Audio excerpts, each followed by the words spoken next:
La idea está claro. Una vez que metabolizamos lo que consumimos en primera instancia, lo que nos entra por el oído o tal vez lo que nos entra ahora en el streaming por la vista, siempre es una parte, no el todo, el cerebro completa el recorrido de las cosas. El cerebro compone imágenes, evoca perfumes, trae recuerdos. El cerebro hace un procedimiento por el cual aquello que ingresa se va procesando de otras formas. Eso si le ponemos un poco de atención, si estamos pendientes, si no estamos distraídos. Hoy, buena parte de los habitantes del planeta Tierra, sobre todo aquellos que viven en el mundo de las grandes corporaciones del entretenimiento, en parte son víctimas de estar entretenidas, de no tener tiempo para elaborar, para aburrirse, de estar todo el tiempo pendientes de cosas. Y nosotros creemos que es bueno al respecto fijar agendas propias. No estar distraído con el discurso, la cháchara ajena, el ruido de los otros, sino tratar de concentrarnos en el terreno propio, que es muy valioso y está lleno de grandes elementos que podrían ofrecer también la posibilidad de un entretenimiento inteligente, y eso siendo indulgente con aquellos que entretenidos se pasan la vida al pedo. Sí. Las cosas hubieran sido de otra manera. ¿Quién escribirá la historia de lo que pudo haber sido? Hoy estaríamos en la radio celebrando el cumpleaños de Osvaldo Soriano, nacido con los Reyes el 6 de enero de 1943. Pero Soriano se fue de este mundo muy temprano, cuando tenía apenas 54 años, aunque dejó una obra grande así. En este su Buenos Aires querido, Soriano pasó algunos años de gloria.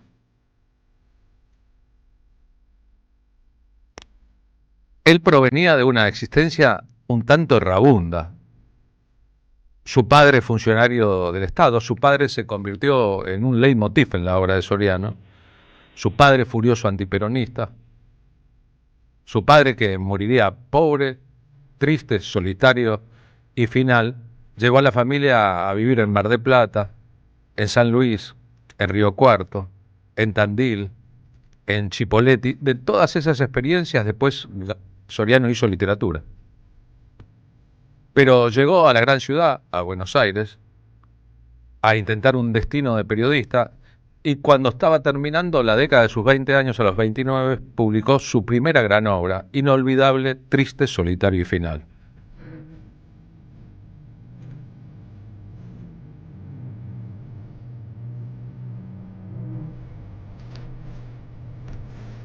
El caso de Soriano es un caso en la historia de la literatura en la Argentina.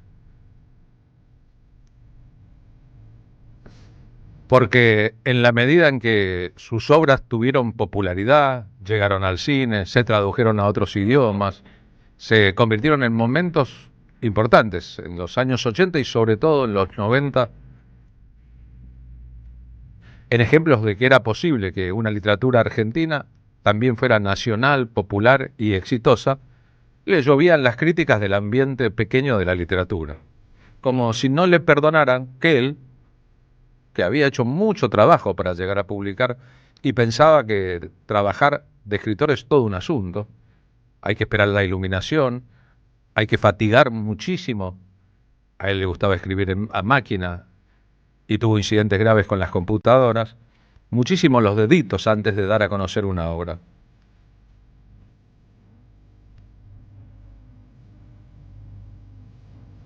A veces en contextos como estos, extrañamos la prosa de Soriano en los diarios, en Página 12, donde trabajó gran parte y fue gran parte de su vida, y si se quiere fue una figura central de el proyecto que derivó en el diario, y también una figura tutelar cuando éste avanzó y él tuvo también sus diferencias. ¿Qué diría Soriano con aquellas historias de los europeos interesados en descubrir qué acontecía realmente en la Argentina y en América Latina? ¿Cómo se las arreglaría para hacer esa especie de realismo mágico explicado a los europeos? Tenía mucho público en Italia, en España y en otros países de Europa, de este país y de este continente donde pasan cosas tan raras. El asunto de la literatura y el periodismo, ese maridaje que él llevó adelante, que él practicó, con toda la problemática de siempre en la relación. Los periodistas que quieren ser escritores y se creen que los escritores son elitistas y los escritores que no se sienten elitistas, que creen que los periodistas quieren ser escritores porque les es fácil y eso no resulta tan fácil. Y después de un largo paso por el periodismo, a los 29 años fue cuando empecé a escribir, o cuando escribí Triste, Solitario y Final, pero ni aún así tuve la certeza de que sería un escritor, en la medida en que me daba la impresión de que ser escritor de un solo libro no era ser escritor, sino era una casualidad. Yo creo que recién a partir de la tercera novela me debo haber asumido como alguien que escribe cada tanto un texto y que ineluctablemente lo tiene que hacer hasta el fin de sus días, digamos. La literatura exige primero, en mi caso al menos, exige que de alguna manera la iluminación, para llamarlo de alguna manera, entre comillas, llegue. Es decir, yo no soy de aquellos que, como Hemingway, trabajaba todos los días a la misma hora y tantas horas por día y sistemáticamente. Yo me aburro mucho generalmente, entonces trato de trabajar solo cuando tengo ganas. Entonces esto requiere que trabaje solo en momentos en que siento que estoy conectado con algo que es la literatura, que llega, ese momento de creación llega. En cambio el periodismo es un trabajo laborioso, es decir, uno hace un artículo sobre cualquier tema disparatado en 15 minutos y a pedido. Es decir, el periodismo es otra cosa. Lo que pasa es que en la Argentina sobre todo somos muchos los periodistas que hacen literatura, o al revés, los escritores que se ganan la vida con el periodismo. En mi caso, yo no necesito ganarme la vida con el periodismo, pero lo hago porque fue mi primer trabajo y es uno de los trabajos más difíciles de dejar. Tiene algo de vicio, las redacciones. Yo soy asesor de dirección del diario Página 12 y aún cuando no tengo por qué ir todos los días, siempre me doy una vuelta porque es un trabajo comunitario que distiende mucho de la tarea tan solitaria que es la del escritor, ¿no? Está frente a la pared solo como un perro y nadie lo puede ayudar. Hablamos un ratito de Osvaldo Soriano y todavía no mencioné la palabra fútbol, la palabra San Lorenzo, la palabra gato y la palabra noche. Sin el fútbol, San Lorenzo, los gatos y la noche no se entiende la personalidad, el fuerte carácter de Osvaldo Soriano. Era completamente futbolero y futbolístico, decía haber jugado bien al fútbol, jugaba con los amigos, era muy hincha de un club, San Lorenzo de Almagro, vivía prácticamente de noche y maridaba muy bien con el carácter y el temperamento de los gatos, hasta sostenía que sus gatos decidían una parte de su obra literaria, la aprobación o no de sus gatos. Hay colegios primarios, escuelas primarias, colegios secundarios, donde El Negro de París, una historia sobre un gato, se les da a los chicos para iniciarlos en la literatura de Soriano. Tuve la posibilidad en la vida de disfrutarlo muchísimo a distancia como lector y como periodista. Algunas de sus crónicas son inolvidables, la de Obdulio Varela, por ejemplo, la de Robledo Punch. Muchas de esas están publicadas en formato libro mucho tiempo después. De leer Virgen de Soriano, su primera novela, Triste, Solitario y Final, y después de haber sido su compañero de trabajo y de alguna otra manera su interlocutor, de haber charlado, de haber intercambiado ideas y opiniones con él, así que incluyendo el momento final de su vida, esa triste ceremonia de despedida de alguien que se fue muy temprano y de cuya enfermedad casi nadie sabía demasiado, conforman un conjunto de cosas completamente inolvidables. Leyéndose Soriano el capítulo 1 de su experiencia en la novela del policial negro al modo estadounidense, Triste, Solitario y Final. Hay que decir sobre esto una cosa interesante. Soriano era un tipo de izquierda, un tipo del campo nacional y popular, de aquellos que deberían haber andado detrás de los popes de la literatura latinoamericana, pero no había nada de lo latinoamericano en su estilo inicial. Era más bien un lector fervoroso de los grandes escritores estadounidenses de la novela negra y trató de hacer novela negra a la estadounidense escribiendo en castellano en la Argentina. Amanece con un cielo muy rojo, como de fuego, aunque el viento sea fresco y húmedo y el horizonte una bruma gris. Los dos hombres han salido a cubierta y son dos caras distintas las que miran hacia la costa, oculta tras la niebla. Los ojos de Stan tienen el color de la bruma. los de Charlie, el del fuego. La brisa salada les salpica los rostros con gotas transparentes. Stan se pasa la lengua por los labios y siente, quizá por última vez en este viaje, el gusto salado del mar.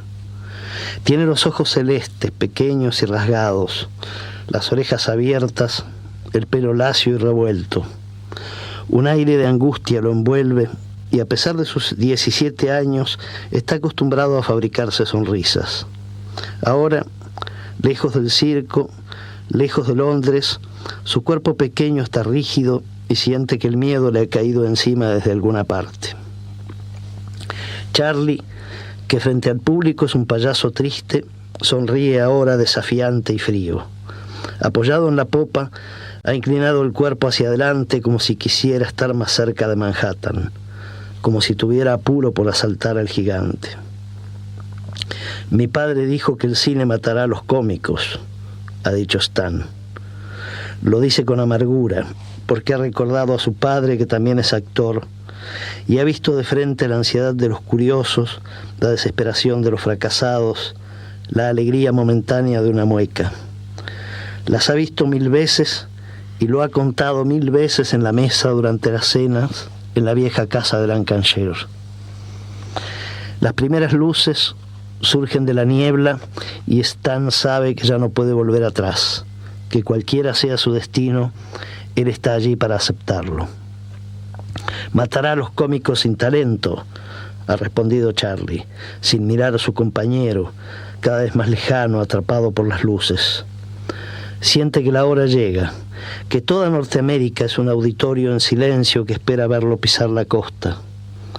Escucha las exclamaciones de asombro, los aplausos, los vivas de la multitud. Siente que alguien lo abraza y llora. La sirena del barco lo sacude, le hace abrir los ojos claros que tienen más fuego que nunca y descubre a su alrededor el júbilo de sus compañeros de la troupe que festejan la llegada. Stan sonríe brevemente. Se tapa la cara con las manos porque una sensación vaga y molesta le toca el corazón y las tripas. Entre los dedos abiertos que enrejan sus ojos, mira a Charlie y siente que lo quiere como a nadie, porque sabe que está ante un vencedor. Las lanchas se acercan al barco y lo remolcan. El día es luminoso y la niebla se ha levantado. Algunos actores tragan scotch y dan alaridos incomprensibles. Ellos volverán pronto a Londres, abrazarán a sus mujeres y a sus hijos y narrarán la aventura de la gira. Stan y Charlie no tienen pasaje de regreso. El barco se ha detenido y de la bodega emerge un ganado sucio y mugiente. Una a una, las vacas pisan tierra americana y nadie se envidia su destino. Charlie ha encendido un cigarrillo y aguarda su turno en la escalinata. Ya no pertenece a la troupe. Una ola de sangre caliente inunda las venas de Stan y su rostro se llena de vida. Adivina que Charlie está apostando por el éxito y la fama. De un bolsillo saca un puñado de chelines y los arroja con fuerza al mar. Se ha quedado solo y si pudiera verse sentiría vergüenza. No van a matarme, papá, dice, y salta a tierra. Qué hermoso es poder dedicarle un rato de radio a Osvaldo Soriano, a su recuerdo y a su obra. Si empezamos con Mi Buenos Aires querido y ahora es Caminito lo que suena en su homenaje, es porque buscando títulos para sus novelas, Soriano hurgó mucho en la historia de la música popular.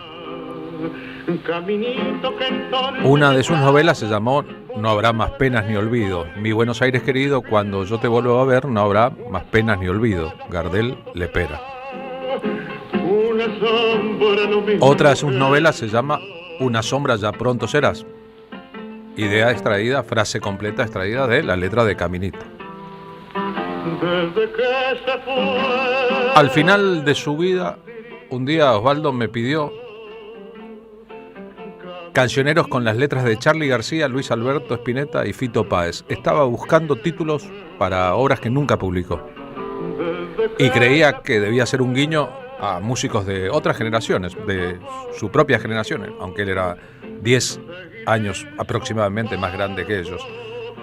En rigor 7 más grande que Spinetta, 8 más grande que Charly García.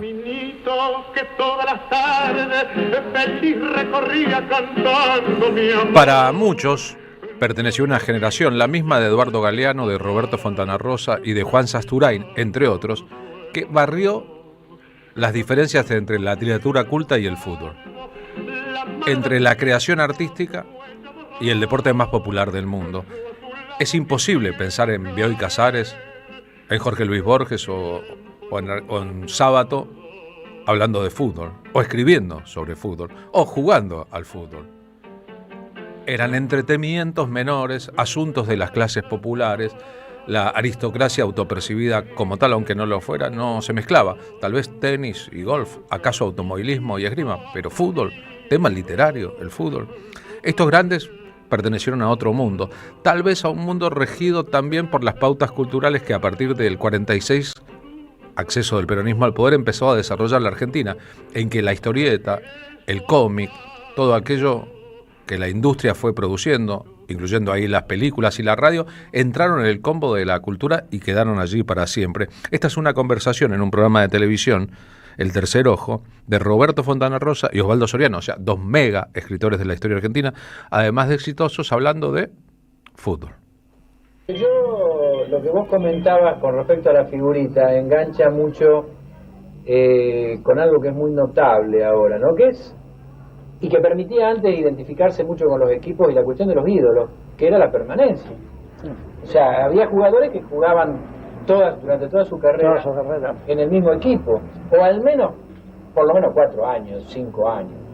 Sí. Y eso prácticamente se ha perdido. Es muy difícil, a menos que sean jugadores ordenados, sí, y medianamente eficientes, pero que no llegan a tener características de ídolo, y ni que hablar de los goleadores. Imagínate dentro de 10 años cuando digan el Beto Carranza. Yo decía, ¿quién era? Claro. ¿Y ahora quién te viene al caso de decir Beto Carranza? San Lorenzo, no. Y por ahí te van a decir Racing, por el pezón Racing. De Aloisio. Te van a decir.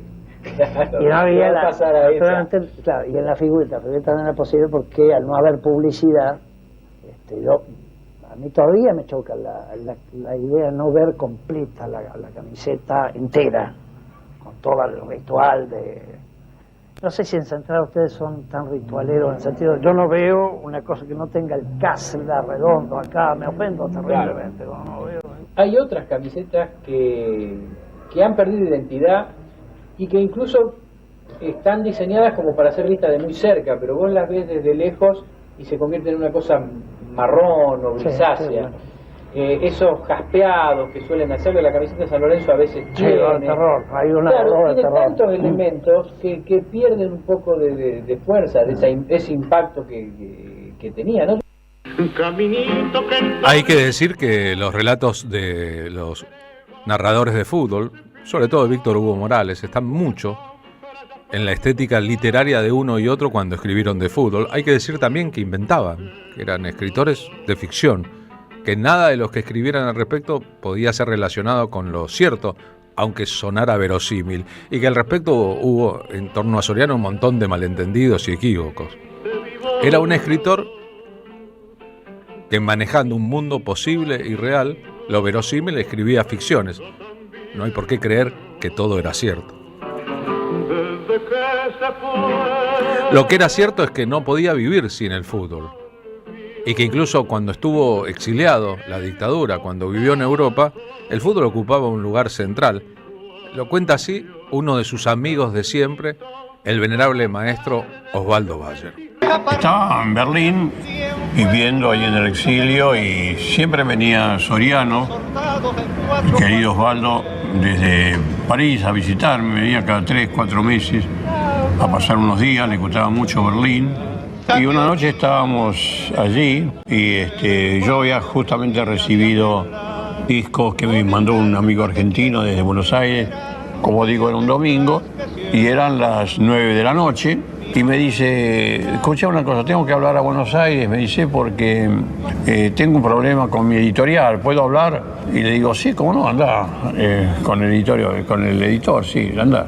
En la habitación de al lado fue a hablar por teléfono, y yo calculé, 9 de la noche, hora alemana, hora europea, son las 4 de la tarde, hora argentina. Terminó el primer tiempo y no va a hablar con el editor, va a preguntar cómo salió el primer tiempo de San Lorenzo, porque era un hincha inaguantable. Volvió todo contento, yo no le dije nada, seguimos escuchando a Corsini y tomando unos whiskies, y de pronto ya había pasado el tiempo, eran las 10 de la noche y me dice, me olvidé de hablar de preguntarle algo al editor, ¿me permitís hablar de nuevo por teléfono? Y digo, sí, andá, digo, está a tu disposición, así, habla todo lo que quieras. Y yo calculé, terminó el partido, un cuarto de hora de descanso más 45 minutos, 1 hora. Es decir, que terminó el partido, va a preguntar cómo salió San Lorenzo.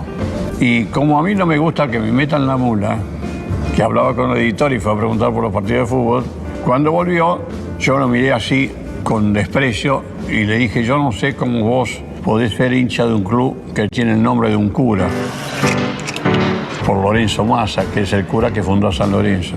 Se vio descubierto, entonces se agarró muchísima bronca y se fue a dormir. A la mañana siguiente yo había preparado el desayuno, no salía de la habitación, no salía. Al final salió, todo medio dormido, no me saludó, se puso a tomar el café y de pronto me mira y me dice, porque yo soy hincha de Rosario Central, me mira y me dice, yo no sé cómo vos podés ser hincha de un club que como nombre tiene ese artefacto con que rezan las viejas. Y me paré y le dije, me ganaste, pero pensé, se ha quedado pensando toda la noche cómo me podía retrucar, ¿no? Y la verdad que la pegó, ¿no? Aunque Rosario es por la ciudad de Rosario, pero él lo cambió. Ese era Soriano, un amigo inolvidable. Un amigo inolvidable, un fabulador importante, un hincha fanático de un club y alguien que escuchaba también en el exilio a Magaldi. Podemos suponer a Magaldi, a Gardel, a Corsini. Un patrón. Los dueños del tango canción en las décadas previas a su nacimiento, sobre todo en los años 20 tardíos y en los años 30. Osvaldo Soriano escribía cartas y además escribía a veces textos a mano que le daba a alguien. Para no quedarse en la conversación o lo que fuere, escribía una impresión, una idea, gracias por esto, felicitaciones por tal cosa, entregaba y se iba porque además era muy tímido en público. Es posible que haya estado en un piso de televisión para hablar de fútbol porque lo convencieron a Roberto Fontana Rosa y que Fontana Rosa haya estado porque lo convencieron a él. Con Fontana Rosa sí, en un canal de televisión, en un bar, como si fuera en un bar tomando un café, hablando de fútbol. No hubiera hablado nunca a cámara, por ejemplo. Esta es una carta de Osvaldo Soriano a Eduardo Galeano, hablando de escritores de esa generación y con esos gustos y con las ideas que ambos portaban, leída por el entrenador Ángel Capa. Querido Eduardo, te cuento que el otro día estuve en el supermercado Carrefour, donde antes estaba la cancha de San Lorenzo. Fui con José Sanfilippo, el héroe de mi infancia, que fue goleador de San Lorenzo 4 temporadas seguidas. Caminamos entre las góndolas, rodeados de cacerolas, quesos y ristras de chorizos. De pronto, mientras nos acercamos a las cajas, Sanfilippo abre los brazos y me dice: pensar que acá se la clavé de sobrepique a Roma en aquel partido contra Boca. Se cruza delante de una gorda que arrastra un carrito lleno de latas, bifes y verduras y dice: fue el gol más rápido de la historia. Concentrado, como esperando un córner, me cuenta: le dije al 5, que debutaba, no bien empiece el partido me mandás un pelotazo al área. No te calentes, que yo no te voy a hacer quedar mal.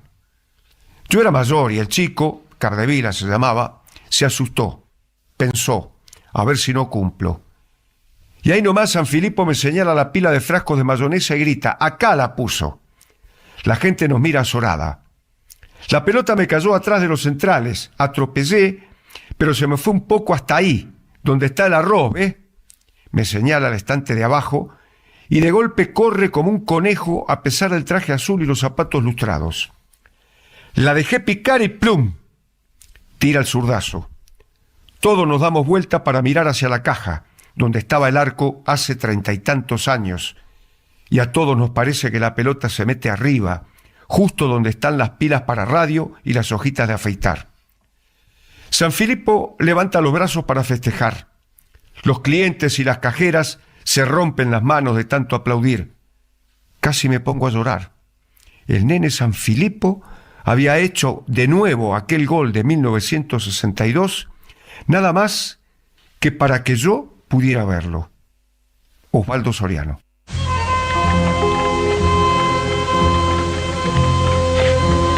Hay que decir que el cine desarrolló con la obra de Osvaldo Soriano una relación muy importante. Independientemente del uso que el cine hizo de las obras que preexistían, Soriano tenía una facilidad para describir con imágenes muy cinematográficas en su literatura.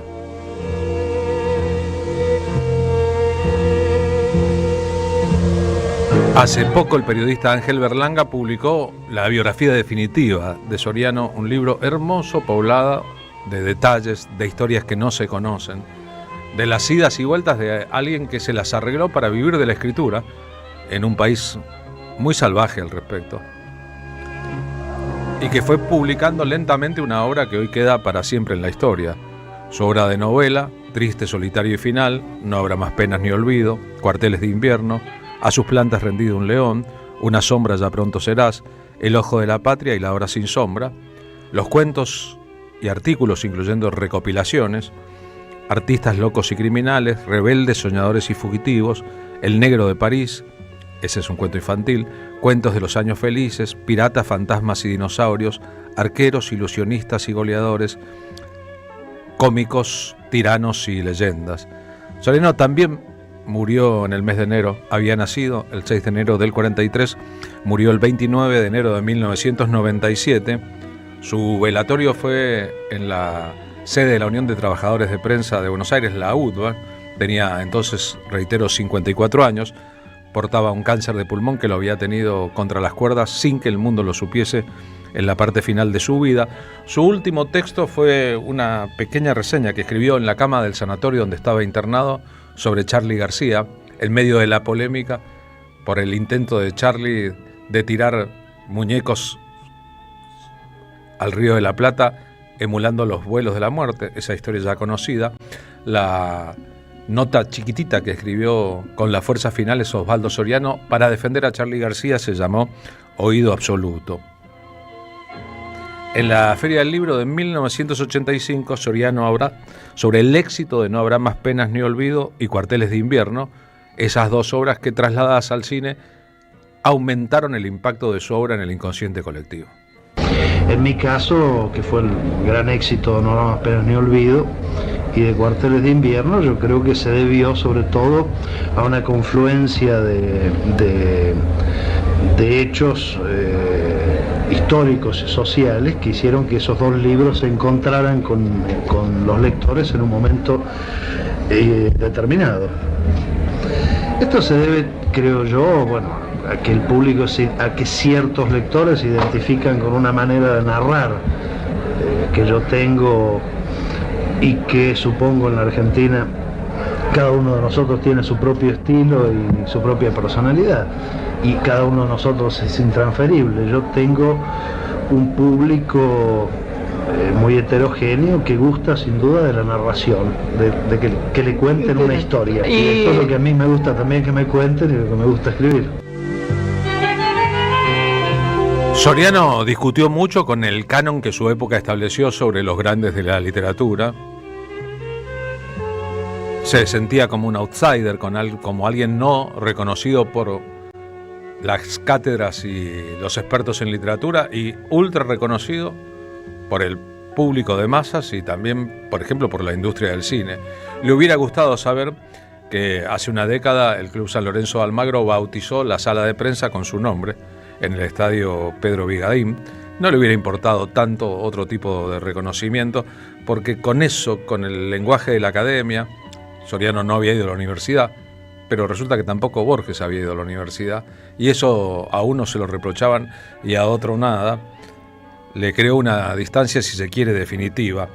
Como nació el Día de Reyes, ¿le habrán hecho regalo de Reyes sus padres a Osvaldo Soriano? No lo sabemos. Si se convirtió en una especie de rey mago de la literatura, es buenísimo combinar todos los sentidos, con su lectura de un texto que a mí me parece canónico para entenderlo y entender su vida, porque narra las circunstancias en que desarrolló su niñez en los años felices del peronismo, en el seno de un hogar antiperonista, pero cuando había ahí un Estado presente que a los chicos que no tenían familias que pudieran comprarles juguetes, se hacía cargo. Y en su caso, él, que no fue nada peronista, pero recibió palos por peronista, lo cuenta de esta manera. Aquel peronismo de juguete. Cuando yo era chico, Perón era nuestro rey mago. El 6 de enero bastaba con ir al correo para que nos dieran un oso de felpa, una pelota o una muñeca para las chicas. Para mi padre eso era una vergüenza, hacer la cola delante de una ventanilla que decía Perón cumple, Evita dignifica, era confesarse pobre y peronista. Y mi padre, que era empleado público y no tenía la tosudez de Bartleby escribiente, odiaba a Perón y a su régimen como se aborrecen las peras en compota o ciertos pecados tardíos. Estar en la fila agitaba el corazón. ¿Quedaría todavía una pelota de fútbol cuando llegáramos a la ventanilla? ¿O tendríamos que contentarnos con un camión de lata, acaso con una miniatura del coche de Fangio? Mirábamos con envidia a los chicos que se iban con una caja de los soldaditos de plomo del general San Martín. ¿Se llevaban eso porque no había otra cosa o porque les gustaba jugar a la guerra? Yo rogaba por una pelota de aquellas de tiento que tenían cualquier forma menos redonda. En aquella tarde de 1950 no pude tenerla. Creo que me dieron una lancha a alcohol que yo ponía a navegar en el hueco lleno de agua abajo de un limonero. Tenía que hacer olas con las manos para que avanzara. La caldera funcionó solo un par de veces, pero todavía me queda la nostalgia de aquel chuf, chuf, chuf, que parecía un ruido de verdad mientras yo soñaba con islas perdidas y amigos y novias de 17 años. Recuerdo que esa era la edad que entonces tenían para mí las personas grandes. Rara vez la lancha llegaba hasta la otra orilla. Tenía que robarle la caja de fósforos a mi madre para prender una y otra vez el alcohol, y Juana y yo, que íbamos a bordo, enfrentábamos tiburones, alimañas y piratas emboscados en el Amazonas. La floreciente industria nacional quería pero no podía, y mi lanchita peronista era como esos petardos de Año Nuevo que se quemaban sin explotar. El general nos envolvía con su voz de mago lejano. Yo vivía a 1000 kilómetros de Buenos Aires, y la radio de ondas cortas traía su tono ronco y un poco melancólico. Evita, en cambio, tenía un aspecto de madre severa, con ese pelo rubio atado a la nuca que le disimulaba el encanto de los 30 años. Mi padre desataba su santa cólera de Contreras y mi madre cerraba puertas y ventanas para que los vecinos no escucharan. Tenía miedo de que perdiera el trabajo. Sospecho que mi padre, como casi todos los funcionarios, se había rebajado a aceptar un carné del partido para hacer carrera en obras sanitarias. Para llegar a jefe de distrito, en un lugar perdido de la Patagonia, donde exhortaba al patriotismo a los obreros peronistas que instalaban la red de agua corriente. Creo que todo, entonces, tenía un sentido fundador. Aquel sobrestante, que era mi padre, tenía un solo traje y 2 o 3 corbatas, aunque siempre andaba impecable. Su mayor ambición era tener un poco de queso para el postre. Cuando cumplió 40 años, en los tiempos de Perón, le dieron un crédito para que se hiciera una casa en San Luis. Luego, a la caída del general, la perdió, pero seguía siendo un antiperonista furioso. Después del almuerzo pelaba una manzana mientras oía las protestas de mi madre, porque el sueldo no le alcanzaba. De pronto golpeaba el puño sobre la mesa y gritaba: «No me voy a morir sin verlo caer». Es un recuerdo muy intenso que tengo, uno de los más fuertes de mi infancia. Mi padre pudo cumplir su sueño en los lluviosos días de septiembre de 1955, pero Perón se iba a vengar de sus enemigos y también de mi viejo, que se murió en 1974 con el general de nuevo en el gobierno. En el verano del 53 o del 54 se me ocurrió escribirle. Evita ya había muerto y yo había llevado el luto. No recuerdo bien, fueron unas pocas líneas y él debía recibir tantas cartas que enseguida me olvidé del asunto. Hasta que un día el camión del correo se detuvo frente a mi casa y de las cajas bajaron un paquete enorme con una esquela breve. Acá te mando las camisetas. Pórtense bien y acuérdense de Evita que nos guía desde el cielo. Y firmado Perón, de puño y letra. En el paquete había 10 camisetas blancas con cuello rojo y una amarilla para el arquero. La pelota era de tiento, flamante, como las que tenían los jugadores en las fotos del gráfico. El general llegaba lejos, más allá de los ríos y los desiertos. Los chicos lo sentíamos poderoso y amigo. En la Argentina de Evita y de Perón, los únicos privilegiados son los niños, decían los carteles que colgaban en las paredes de la escuela. ¿Cómo imaginar entonces que eso era puro populismo demagógico? Cuando Perón cayó, yo tenía 12 años. A los 13 empecé a trabajar como aprendiz en uno de esos lugares de Río Negro donde envuelven manzanas para la exportación. Choice, le llamábamos a las que iban al extranjero. Standard, las que quedaban en el país. Yo les ponía el sello a los cajones. Ya no me ocupaba de Perón. Su nombre y el de Evita estaban prohibidos. Los diarios llamaban tirano prófugo al general. En los barrios pobres, las viejas levantaban la vista al cielo porque esperaban un famoso avión negro que lo traería de regreso. Ese verano conocí mis primeros anarcos y rojos que discutían con los peronistas una huelga larga. En marzo abandonamos el trabajo. Cortamos la ruta, fuimos en caravana hasta la plaza y muchos gritaban «¡Viva Perón, carajo!». Entonces cargaron los cosacos y recibí mi primera paliza política. Yo ya había cambiado a Perón por otra causa, pero los garrotazos los recibía por peronista. Por la lancha de alcohol que casi nunca anduvo. Por las camisetas de fútbol y la carta aquella que mi madre extravió para siempre cuando llegó a la Libertadora. No volví a creer en Perón, pero entiendo muy bien por qué otros necesitan hacerlo. Aunque el país sea distinto y la felicidad esté tan lejana como el recuerdo de mi infancia al pie del limonero en el patio de mi casa. Si hay chicos escuchando la radio, por un minuto sáquenlos enfrente del aparato, si son tan amables, porque voy a decir algo que a lo mejor contradice las historias que todos contamos. Los Reyes Magos son los padres. No existe magia. Existe trabajo, predisposición y fantasía. Esta es una fantasía sobre los Reyes Magos grabada en los años 70 por el grupo Alma y Vida. Nunca es magia.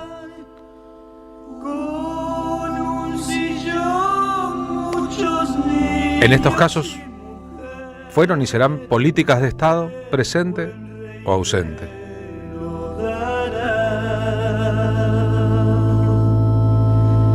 No tenemos que esperar que los Reyes Magos cumplan con nuestras fantasías. Necesitamos trabajo digno y noble, justicia social. Necesitamos respeto y necesitamos que los matones del mundo entiendan que hay reglas para todo y que la justicia internacional está para proteger a los débiles de los poderosos y no al revés. Así que si en serio vamos a creer en los Reyes Magos, pidamos en serio. Y sepamos que no son después los Reyes Magos, sino los padres y las madres de la patria, los que establecen esa pequeña justicia de dar a cada uno lo suyo.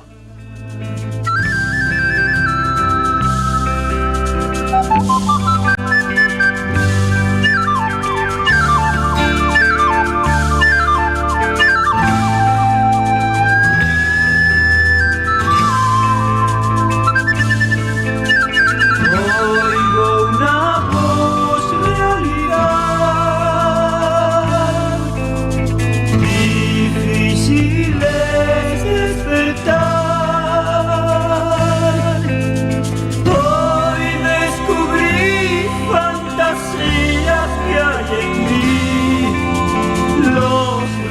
reyes ya no vendrán. Ya sé que debo luchar para tener un hogar, sitio donde trabajar libertad. Ya sé que debo luchar, sé que debo luchar, sé que debo luchar, sé que debo luchar, sé que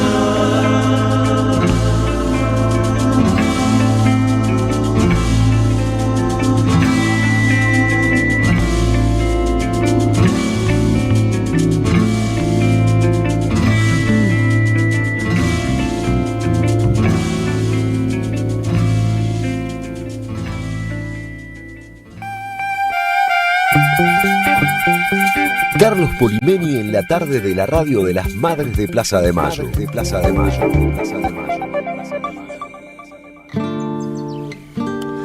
14:48 después de nuestro inicio de programa. Les cuento que hace un ratito ya estábamos en el aire en esta edición del programa. La expresidenta Cristina Fernández de Kirchner publicó un texto en las redes sociales que es sencillamente un texto de agradecimiento a aquellos que le ayudaron a recuperarse durante su internación de las dolencias que portaba cuando ingresó. Hace ya algunos días, escribió Cristina, que estoy nuevamente en San José 1111, pero no quería dejar de agradecer a todo el cuerpo médico, a las enfermeras y a todo el personal del Sanatorio Otamendi que nos atendieron con tanto profesionalismo y tanta calidad humana en la intervención quirúrgica y durante el largo y dificultoso proceso de recuperación posterior. También quiero agradecer a todos los argentinos y argentinas que me hicieron llegar su cariño y acompañamiento durante la internación. Muchas gracias, con un corazoncito, firma Cristina Fernández de Kirchner. Es bueno recordar que la expresidenta y vicepresidenta además ya publicó otros textos en las redes sociales vinculados a la situación política en Venezuela, luego del secuestro del presidente Nicolás Maduro por parte de Donald Trump y las fuerzas especiales estadounidenses para llevarlo a juicio en Brooklyn, vulnerando todos los derechos internacionales. Al respecto, una de las primeras conclusiones de la justicia estadounidense es que el cartel de tráfico de drogas que dice Donald Trump que lidera Nicolás Maduro no existe. Así de sencillo. La justicia dice que no existe el cártel que Donald Trump y los medios de comunicación de todo el mundo insistieron en crear para adjudicarle su jefatura al presidente venezolano. Esa es la relación entre verdad y mentira en el mundo en que los patoteros creen que pueden hacer lo que quieran. ¿Qué dicen las y los oyentes de la radio en este momento? WhatsAppean con nosotros al 11 32 00 530. Hola amigos de la 530. A principios del año 2025, el libro La no violencia en Argentina, es una publicación del propio autor, me hizo tratar el camino que va de Perón a Silo. Gracias a él, muchísimas gracias por el mensaje. De acuerdo, dice Héctor Thompson, no hay magia, tampoco hay acceso a lo no percibido por los sentidos. La cuántica empezó a percibir que hay cosas que ocurren en otras dimensiones e influyen en la nuestra. Es una esperanza de base científica. Eso que llamamos milagros tal vez tenga algo que ver con este tema dimensional. Carlos, dice Gustavo García, sin justicia social no hay paz social. Eso dijo en su discurso uno de los líderes de la CGT, el responsable del sindicato de seguros.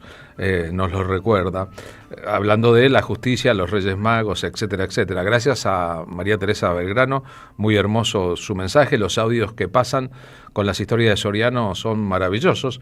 Es verdad, están a disposición. Lo que pasa es que mucha gente no se toma ese trabajo.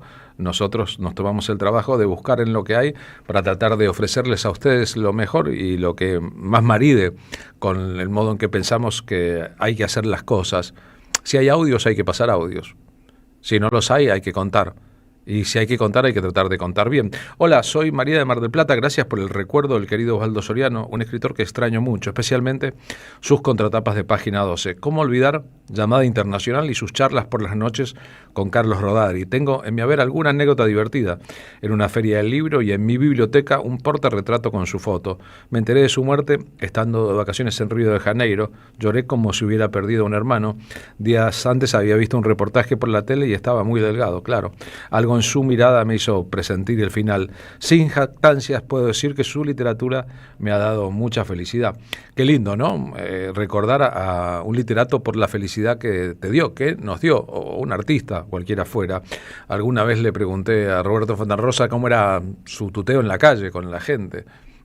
Y su respuesta fue, mira, la mitad de la gente a mí no me conoce, no sabe quién soy.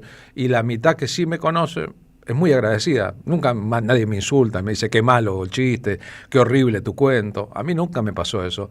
El que me conoce, me reconoce con el silencio o me dice cosas bonitas sobre la obra. Ojalá el mundo estuviera lleno de personas así. Merecido y lindo homenaje al querido Soriano, en un tiempo de decadencia. Como sanlorencista, un orgullo su pasión por el ciclón. Como maestra bibliotecaria con sus alumnos leímos varias veces, con mis alumnos leímos varias veces El Negro de París, dice Mónica desde Almagro. Escucho todos los días este programa y aprendo mucho. Leo nos escribe desde Cañada de Gómez en Santa Fe. Así podríamos seguir con los abrazos a montones y con los mensajes por doquier porque son muchos, y les agradecemos su participación en el programa, pero tenemos muchos otros elementos por suerte. Por ejemplo, recordarles, invitarlos, subrayarles, el jueves de la semana que viene, el jueves 15 de enero, se viene la primera función 2026 de La Patria no se vende. Nuestro ya histórico, temporada 2023, 2024, 2025, 2026, espectáculo de Radio Café Concert. Creemos haber inventado un género. La radio llevada al Café Concert. Pero la verdad que los Café Concert se han ampliado bastante y en este caso vamos a hacerlo en La Carbonera. Jueves 15, puerta a las 20, espectáculo a las 21. La Carbonera, en el histórico barrio de San Telmo, en Balcarce y Carlos Calvo, es un lugar nuevo, un nuevo club de música de la ciudad de Buenos Aires, con capacidad para una cantidad importante de gente, con un escenario hermoso, con un piano nuevo, con sonido, con luces, con humo, con un montón de asuntos que tienen que ver con la puesta en escena de un espectáculo que representan un lujo para la ciudad. Las entradas para este espectáculo se venden por Passline y va a ser un espectáculo recargado. Tendremos a Flor Cosani, que ayer nos visitó en la radio, sentada al piano, cantando, interactuando con nosotros. Y con la cantidad de cosas que pasan en el mundo y en la Argentina, ustedes notarán que nuestro espectáculo, si lo vieron alguna vez, evoluciona según van evolucionando las cosas. Por ejemplo, se cumplen 10 años de la cárcel injusta Milagro Sala.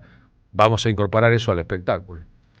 Por una Argentina sin presos políticos, aunque sea utópico, si no lo decimos nosotros, ¿quién lo dirá? Y sin proscriptos de la política, como está claro que existen. Si no lo decimos nosotros, ¿quién lo va a decir? Les agradecemos mucho a todos los oyentes de radio que han sido el soporte numérico de nuestro espectáculo. Si el año pasado se llenaron todas las funciones, es porque mucha gente que nos escucha en la radio quiere prolongar el vínculo.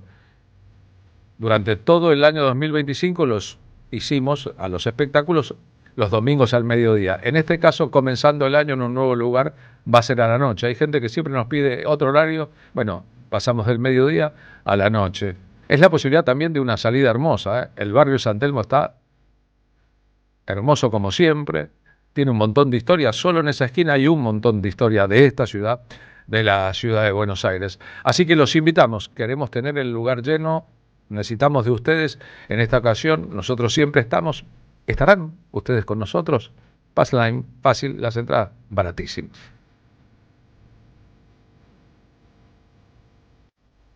Auspician La Tarde con Carlos Polimeni.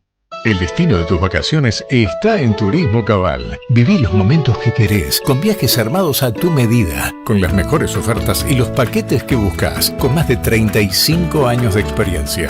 Entra en www.turismocabal.com.ar y encontrá las vacaciones que necesitas. Turismo Cabal. Seguridad en viajes. Destinada a la cartera de consumo. Más información en www.turismocabal.tour.ar. La Municipalidad de Pehuajó sigue inaugurando obras. Cierre del primer basural a cielo abierto de la provincia de Buenos Aires. Nuevo complejo ambiental. Jardín 919. Centro de atención temprana Dr. Ferreira. Complejo cultural. Nueva guardia del hospital. Más de nuevas 200 viviendas. Pehuajó. Gestión Pablo Javier Zurro. Vení a conocer la provincia de Buenos Aires. Turismo todo el año. Provincia bonita Argentina. Más información en buenosaires.tour.ar. Gobierno de la provincia de Buenos Aires. La soledad es un amigo que no está. Pero hay una radio que nunca se apaga. Nunca de morir.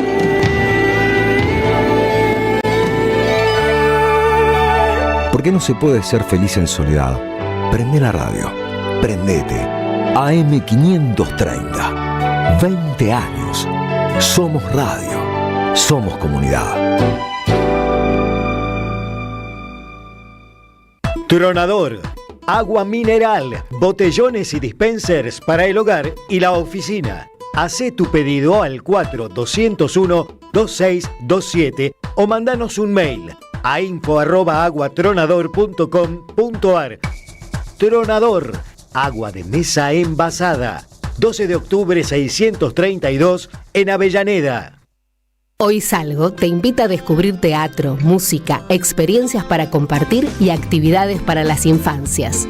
Suscríbete en hoysalgo.com.ar y empezá a disfrutar desde hoy descuentos exclusivos pensados para vos. hoysalgo.com.ar. Elegí mejor, salí distinto y viví más. Te esperamos en el Centro Cultural de la Cooperación Floreal Gorini para disfrutar de teatro, danza, música, espectáculos para las infancias, conferencias y presentaciones. Podés compartir un rico café o leer un buen libro en la calidez de nuestra planta baja. Recorre nuestra agenda en www.centrocultural.coop y seguinos en las redes sociales. Comprando las entradas con tarjeta Cabal Crédito o Débito accedes a un 50% de descuento. Centro Cultural de la Cooperación Floreal Gorini, Avenida Corrientes 1543, Ciudad de Buenos Aires. Una experiencia cultural y cooperativa.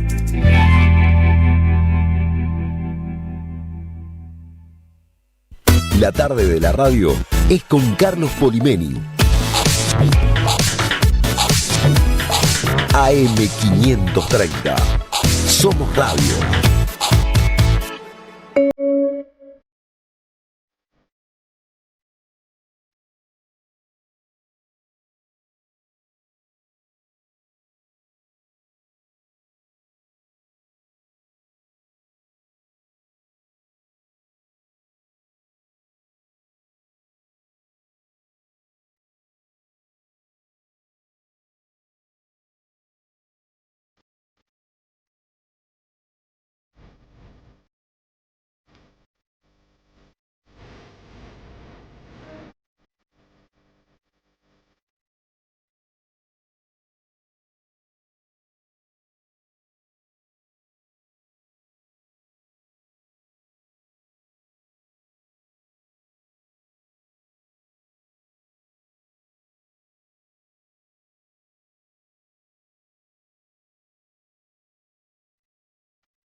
Estamos en la experiencia de escuchar el tema Ese Momento del disco El Sueño de Lucas Dorado. El disco fue grabado en París y va a ser presentado ahora en Buenos Aires. Lucas Dorado es un vibrafonista y compositor, mitad suizo y mitad argentino, suizo-argentino, así es. Lucas, ¿cómo va? Exactamente, sí. Hola, muchas gracias por la invitación. Mitad, exactamente. Mi madre es suiza, mi padre argentino. Argentino. ¿Y por qué tu padre y tu madre te concibieron? ¿Cómo fue esa relación? ¿Tu padre era un exiliado argentino? ¿Es alguien que se fue a trabajar? Sí, es músico, mi padre guitarrista de Mar del Plata y fue a tocar en el Festival de Jazz en Berna en el 89. Y ahí conoció a mi madre. Ahí conoció el amor. ¿Vos sos suizo de Berna?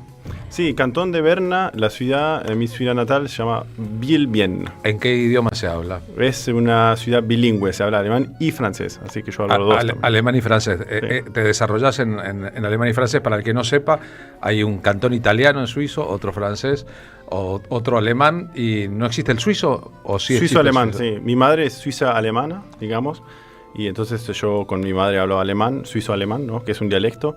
Pero en la ciudad también aprendí, tengo amigos que hablan francés, porque la ciudad es bilingüe justamente. ¿Dónde vivís, Lucas Dorado? Es la segunda vez que venís al programa, pero no todo el mundo recuerda ni todo el mundo escuchó la vez anterior. Sí, yo vivo en París, hace 3 años que vivo ahí. ¿Y por qué? París es una ciudad muy dinámica, hay un montón de música, conciertos fantásticos todos los días, mucha cultura, mucha fusión también, lo que a mí me gusta mucho. Hay muchos músicos argentinos, sudamericanos y que fusionan el jazz con folclore argentino, un poco tal vez como hago yo. Entonces eso me inspiró a mudarme ahí. Los que quieran saber, Lucas va a presentar su disco en 2 actuaciones por venir la semana que viene. El jueves 15 de enero a las 9 de la noche en Press, que queda en Anchorena 1347, es un club de jazz de la ciudad de Buenos Aires. Lo hará acompañado por Ramiro Farb en guitarra, Flavio Romero en bajo, Mariana Ginart en batería. Habrá un músico invitado, Manu Sija, ya estuvo aquí en el programa con Manu Sija previamente. El domingo 18 de enero a las 9 de la noche también lo hará en La Plata, en el Desafinado Jazz Club, que queda en 9 de julio, diagonal 93, número 52, ahí con el mismo contingente, con Ramiro, con Flavio y con María. El folclore argentino escuchado desde Europa o desde tu experiencia como músico europeo, ¿es como pensamos la mayoría de los argentinos, un acontecimiento en la cultura del mundo, o se parece y es lo mismo que otros folclores de otros países? Bueno, ahí le dicen lo que yo hago Latin Jazz, así porque no hay una forma de mencionarlo. Claro, sí, yo digo que es más una música influenciada del folclore argentino que mezclo con jazz, pero la gente como, bueno, tal vez un poco que no conoce la cultura o la música argentina dicen que es Latin Jazz y me ponen en la misma caja como muchos. Como Dixie Gillespie cuando se copó con Cuba, sí, por ejemplo. Y no tiene tanto que ver. Sí, a mí no me gusta ese término, no, pero bueno, entonces es ahí tal vez no tan conocido la música, mucho más la música brasilera, por ejemplo, en Europa. Claro, sí. Bueno, y acá también, si pensamos que el club se llama Desafinado, donde vas a tocar, sí. Seguramente la música brasileña es una música que por prepotencia de calidad no tiene fronteras en el mundo. Sí. No pasa lo mismo con el folclore argentino, pero si nosotros pensamos o escuchamos esa música, veremos la intensa sofisticación y el desarrollo del folclore argentino, ¿no? Sí. Muchas veces también dicen tango directamente, o sea, o música brasileña o tango, y no saben tal vez que hay también un folclore argentino del norte de Argentina, otra música. Digamos que la música argentina, ellos dicen, Lucas se toca jazz y tango. Si yo te pido, por ejemplo, que toques una samba del Cuchi Leguizamón. Sí. Tenemos el vibráfono aquí en la radio, gracias por traerlo. Es como por dar un cajón de muertos, les aclaro. El tamaño del instrumento y el peso del instrumento por el calor de las calles de la ciudad de Buenos Aires. ¿Sos capaz de hacerlo ahora? Sí. Voy a tocar. Para eso tenemos que hacer una transición de este lugar a otro lugar, porque está armado específicamente detrás de donde está sentado Lucas, su poderoso instrumento, que es lo más poderoso y parecido a un juguete que yo conozca dentro de la música. Es como jugar a tocar, pero hay que tocar. Sí, ¿se ve?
¿Será la primera versión en la historia con vibráfono de Valderrama?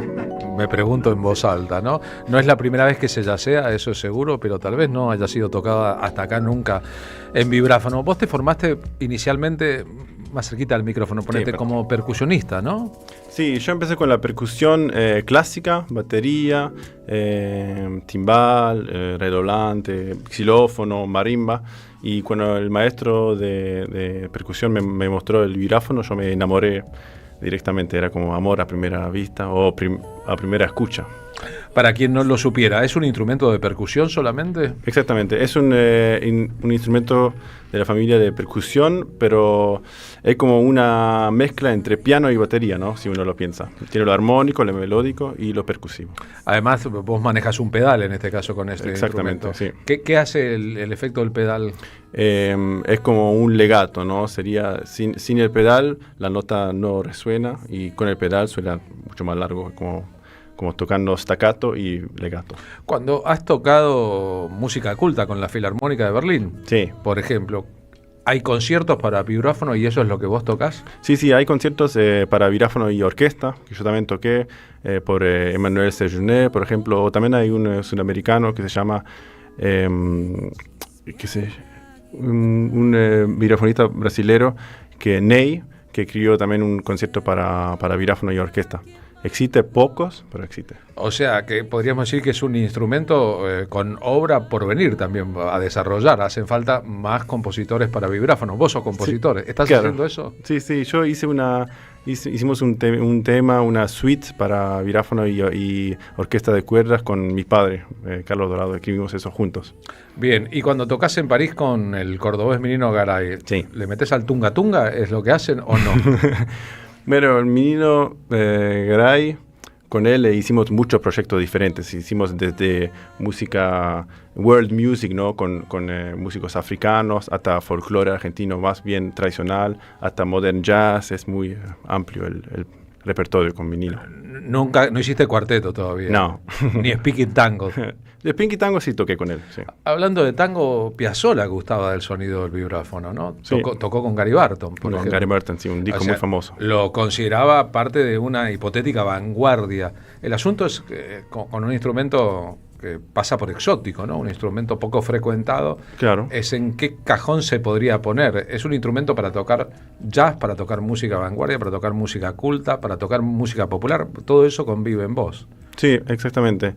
El vibráfono acá en el tango empezó con ese disco que hizo Piazzolla. Antes no sé.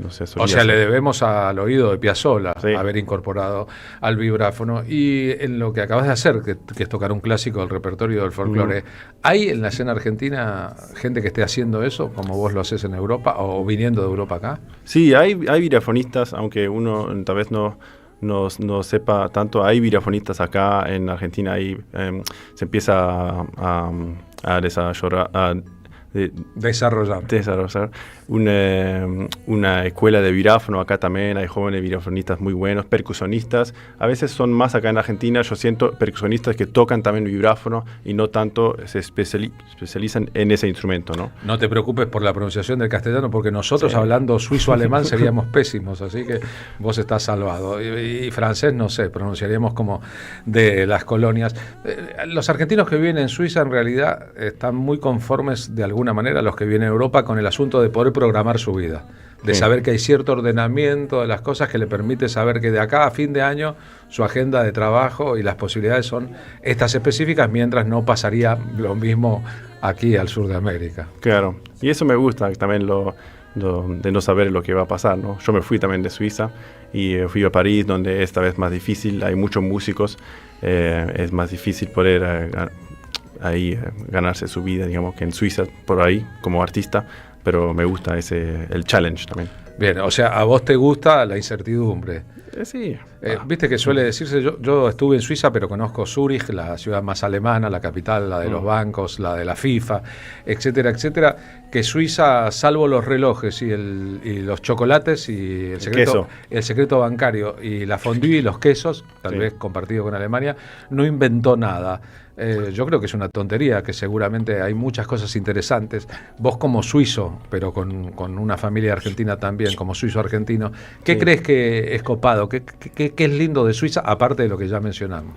Bueno, en Suiza es justamente lindo eso del vivir junto con el francés, el alemán y el italiano, ¿no? Eso, y hay también mucha gente, por ejemplo, en Biel-Bien, esa ciudad de donde yo soy, que es multicultural, se habla francés y alemán, entonces hay gente de Alemania que va a trabajar, pero también gente de África que habla francés, que se siente cómoda ahí por el francés, y es una mezcla muy linda, y eso es algo que me gusta.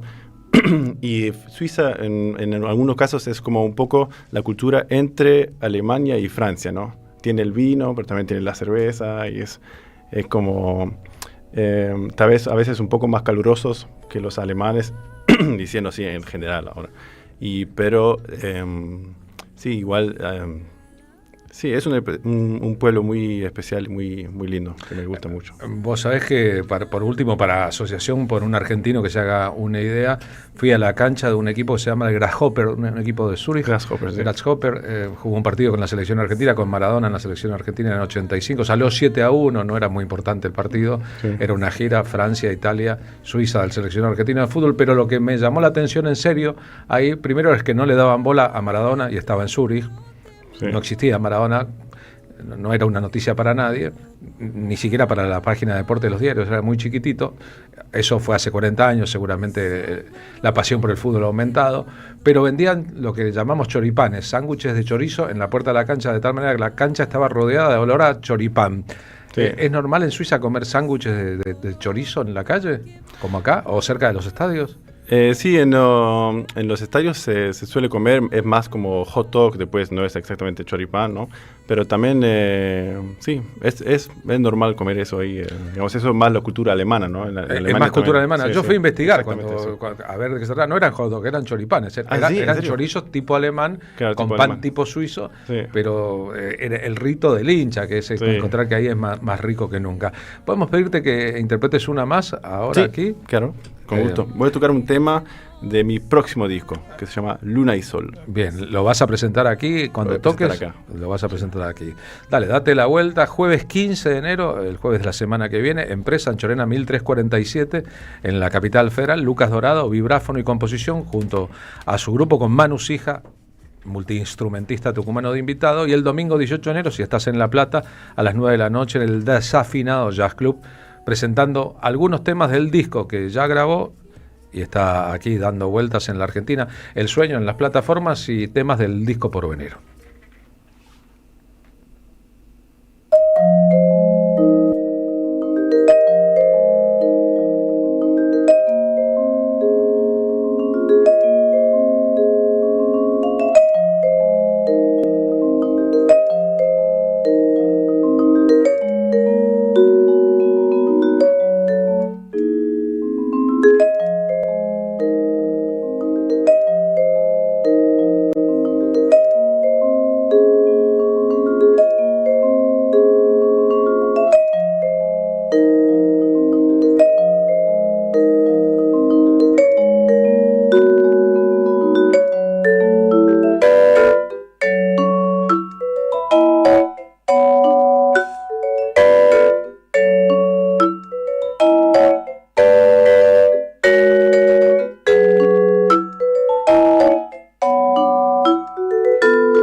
Qué gusto poder darnos todos juntos el lujo, ¿no? Desde acá todo parece dorado. Como lingotes de oro, el instrumento, el apellido del músico. A diferencia del futuro, todo parece dorado. Gracias por haber venido a la radio. No, muchas gracias por la invitación. Muy amable. Ayer vino una pianista con un piano aquí al estudio de radio y le pregunté, qué laburo traer el piano por la calle. Por suerte me lo prestó una alumna que vive cerca. Me dijo, ¿un vibrafonista viaja con su vibrafón? ¿Vos viajás por el mundo con el vibrafón o te haces de un vibrafón a donde vas? Si puedo, no. Mejor tener un vibrafón donde yo toco, ¿no? ¿Este lo trajiste o...? No, eso me lo prestaron acá en Buenos Aires. ¿Hay que agradecerle a alguien, a un amigo? Sí, hay que agradecerle a Oscar Albrío. Que te prestó este vibrafón, porque si no, claro, hay que andar con los instrumentos por el mundo. Agradecemos mucho a los músicos que se toman el laburo de venir a la radio para hacer lo propio portando sus instrumentos. No es lo mismo, por ejemplo, Franco Luciano con una armónica, claro, o 3 armónicas que vos con el vibráfono. Lo suyo suena así aquí, ahora en el disco. En la versión de Nada.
En AM530 pasan muchas cosas. Y todo lo que pasa Está en la red.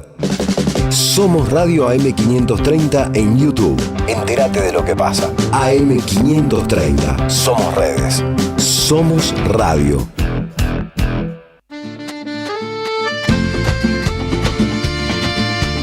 Santiago te llama, déjate llevar, porque en esta tierra vivirás el verano que te va a enamorar.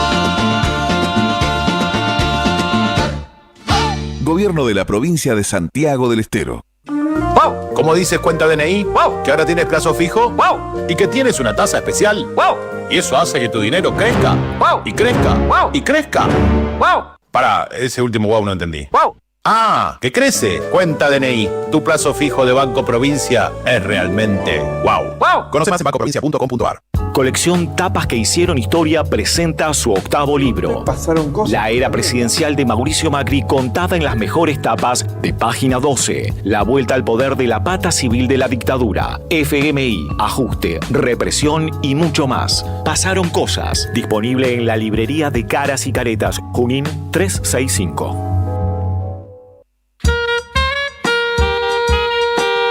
En este reino del revés, donde un ladrón es vigilante y otro es juez, hay una radio que nunca se apaga. Prende la radio, prendete. AM530, 20 años.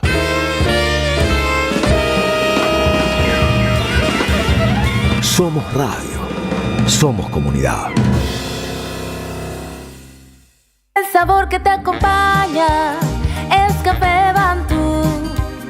El aroma en la mañana de Café Bantú.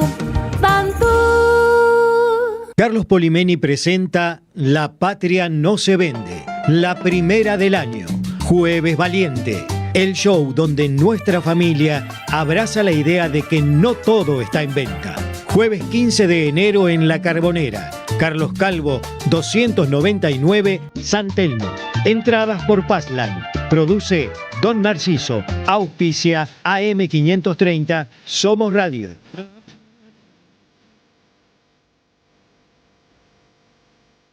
Seguí a la Cámara de Diputados de la Provincia de Buenos Aires a través de sus redes sociales y entérate de todas las actividades legislativas en Instagram y Facebook como @diputadosBA y en Twitter como HCDiputadosBA.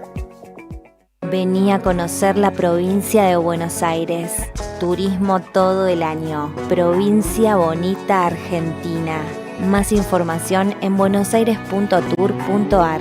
Gobierno de la provincia de Buenos Aires. La comunidad 530 ya es una realidad y necesitamos que siga creciendo. Tu suscripción es imprescindible para que esto sea posible. Súmate a la comunidad 530. Tendrás la posibilidad de recibir entradas de teatro, recitales, invitaciones a charlas y descuentos en productos y comercios. Bancá a la 530. La radio de las madres te necesita.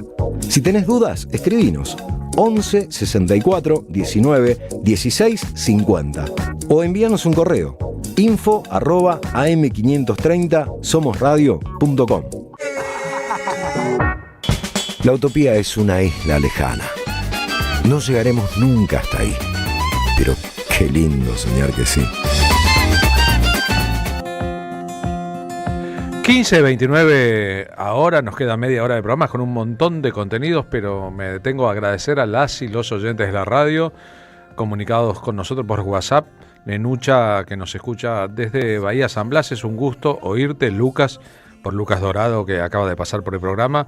Solo le pido a los Reyes Magos que se vaya Milei, escribe Daniel el taxista, y nos muestra una fotito de unas zapatillas y un pastito con ese pedido.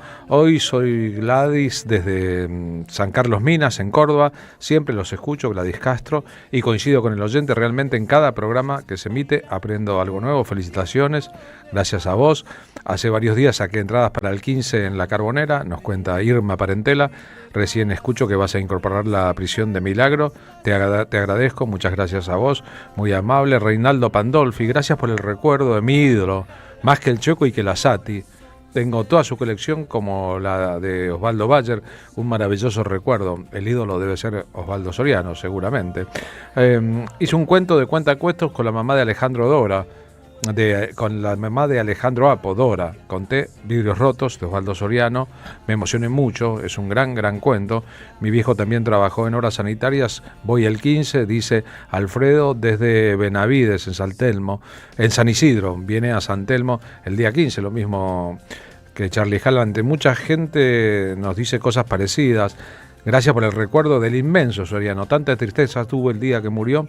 Leía siempre la contratapa Página 12, por lo que me llevó a leer sus libros, nos escribe Silvia desde Caballito. Nos vamos rumbo a la voz de Carlos Grande, que es nuestro columnista, presidente del Partido Solidario y dirección de formación docente permanente del gobierno de la provincia de Buenos Aires. Carlos Grande, buenas tardes, ¿cómo van? Hola Carlos, ¿cómo estás? Buen año para vos, para nuestra audiencia. Me sumo a esa celebración de los saludos al gordo Soriano, a quien también he leído con mucho afecto y con mucho cariño.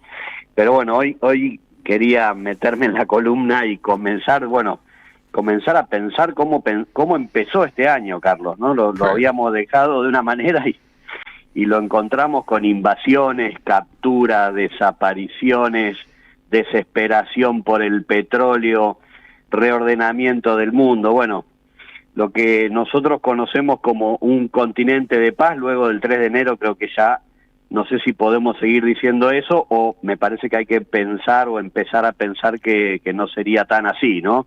Lo del imperio en Venezuela es una alerta, ¿no? Y más allá del repudio que hemos hecho en nuestras redes, en nuestros espacios públicos, en nuestras manifestaciones populares, digo, más allá del repudio sobre nuestras expresiones que tiene que ver con la autodeterminación de los pueblos y la invasión norteamericana a Venezuela, bueno, podemos seguir viendo esa ofensiva que el imperio tiene, un imperio que nosotros decimos que está en decadencia, pero que sigue soñando esa doctrina Monroe, ¿no?, de América para los americanos, y que la reflota a Donald Trump y que nos pone a todos en una situación de alerta, ¿no? Después de todo lo que conocemos, los análisis, lo que pudimos ver en los medios, lo que seguimos viendo en las redes, las fotos, lo que aparece con la inteligencia artificial, los relatos cruzados de los que defendemos el legado de Chávez y los antichavistas, la pregunta creo que seguiría siendo para nosotros: ¿qué aprendemos, no, de estos mazazos permanentes que nos da la ola neoliberal, la ola tecnofeudalista, este neofascismo que de alguna manera intenta en el mundo instalarse, y que creo que la respuesta para nosotros sigue siendo relativamente simple, ¿no? Porque más allá de que la situación es compleja, la respuesta creo que sigue siendo simple, que está en la historia de nuestros pueblos, no solo de los pueblos de América, sino de los pueblos del mundo, y que a pesar de esta bruma que es abrumadora en la realidad, creo que debemos entender que la salida sigue siendo colectiva, Carlos, ¿no? Que es antiimperialista y que es colectiva, que es antiimperialista y para nosotros es latinoamericana, que creemos que es antiimperialista y que es construyendo mayorías locales en nuestros países para entramar en esa red de países que conforman nuestra América, así lo decía Martí, así lo queremos decir nosotros. Así que creo que es importante saber que estamos en un tiempo donde la lucha por la verdad es a la vez la lucha por los sentidos. Y cierro, Carlos, con algo como empecé, ¿no? Empiezo, creo que este 2026 empezó fuerte, ¿no? Empezó con mentiras, con inventos, con los actos reflejos que no nos dejan pensar. Y creo que para todo esto que nos vienen, hoy más que nunca hay que tener distanciamiento crítico. La distancia sirve para pensar, la distancia sirve para reflexionar, y luego sí poder emitir juicios de valor, no apresurarnos con eso, ¿no? Lo de los yanquis es inconcebible, pero sabemos, ¿no? Lo sabemos desde Hiroshima, desde Nagasaki, desde Panamá, desde Cuba, desde Nicaragua. La lista podría seguir, ahora lo vemos en Venezuela, así que no nos apresuremos con estas verdades absolutas. Este continente tiene la necesidad de parir esperanzas, es un continente que no solo tiene reservas de recursos naturales, también es joven, y que creo que con sus rebeldías deberíamos reinterpretar esta segunda ola, que no es la segunda ola de la que hablaba Trump en su conferencia de prensa, sino que nosotros debemos reinterpretar esta segunda ola para construir realmente nuestra segunda y definitiva independencia, Carlos. Gracias, Carlos. Un abrazo grande. Abrazo a todos por ahí. Carlos Grande, en su columna de este día martes, ayudándonos a pensar. Nos vamos rumbo al móvil 1 de la M530.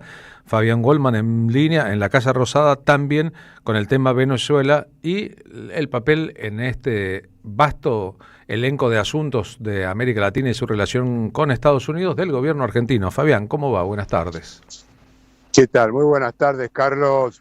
Muy buenas tardes a la audiencia de Radio Madres. Una jornada en la que se vuelve a reafirmar que la seguridad argentina está en manos de la CIA y de los ingleses. Y digo esto ¿por qué? Porque por un lado, fue noticia de esta jornada, de las primeras horas de la noche, el Departamento de Justicia norteamericano reveló que el cartel de los soles no existe. Esto que de alguna manera venía siendo una verdad de perogrullo, que muchos sospechamos, sin ir más lejos, igualándola con la inexistencia de las RAM, esta resistencia ancestral mapuche que ha sido supuestamente la causal de todas las cuestiones ligadas a justamente los pueblos originarios y que en la Argentina causó todo lo que tiene que ver con la represión y la muerte de Santiago Maldonado. Este cartel de los soles que fue recibido con beneplácito por Patricia Bullrich, tal es así que fue Argentina la primera nación que lo declaró como organización narcoterrorista. Y esto a expensas y a partir, uno tiende a suponer y cree no equivocarse, de la relación incestuosa, realmente oscura, de la Argentina con los Estados Unidos. A partir de allí, esta declaración y la continuidad en la saga de Nicolás Maduro de aceptar como palabra divina los razonamientos de justamente el Departamento de Estado el Departamento de Estado norteamericano, su canciller Marco Rubio, todo lo que tiene que ver con el ministro de Guerra, Seget, Donald Trump, y un Departamento de Justicia que finalmente ayer, en la previa de la requisitorio a Nicolás Maduro, presentó un escrito con la acusación de 25 páginas en la cual no figura el cartel de los soles. Y no solamente no figura el cartel de los soles, Carlos, sino que tampoco hay evidencia concreta de cantidad de elementos narcotrópicos, de drogas, que hayan sido llevados a Estados Unidos por Nicolás Maduro. Y si regresamos a la Argentina, esta palabra santa ha dejado una vez más en offside al gobierno argentino, que seguramente bebió de las páginas o de las aguas de la CIA y a partir de ello obtuvo la información. Eso por el lado de los americanos, que son quienes proveen todo este tipo de relato. Y por el lado de los ingleses se produjo una reunión, está la imagen por allí, si la pueden subir, estamos compartiéndola, de la secretaria, de la ministra de Seguridad, en realidad la delegada en el ministerio de la propia Patricia Bullrich, con el embajador británico McCain, en una reunión en la que se destaca fundamentalmente conceptos ligados a cooperación mutua, intercambios relativos a una agenda en común y al tema de seguridad. Pero falta una palabra en esa reunión. Falta una palabra y es nada más y nada menos que Malvinas.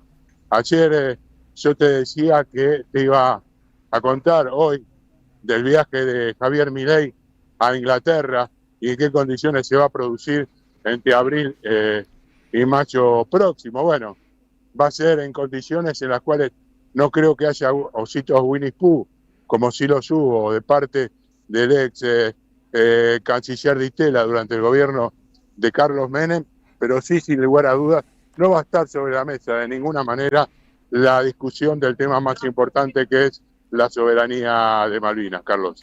Es decir, que nos estamos enterando todos juntos que no existe ni la RAM, ni el cartel de los soles, ni la teoría del derramo, ni la posibilidad de que con este gobierno se recuperen las Malvinas, ni los Reyes Magos. Estamos en un mundo en que la verdad revelada, la verdad debería llegarles a los oídos a ciertos funcionarios que siguen insistiendo en que todo eso existe cuando está claro que no, Fabián. Sí, te escuchamos, se cortó un poquito. No, te había perdido esta última parte, me decías que no existe nada de lo que efectivamente el gobierno viene planteando como una realidad. Y sí, incluyendo la teoría del derrame.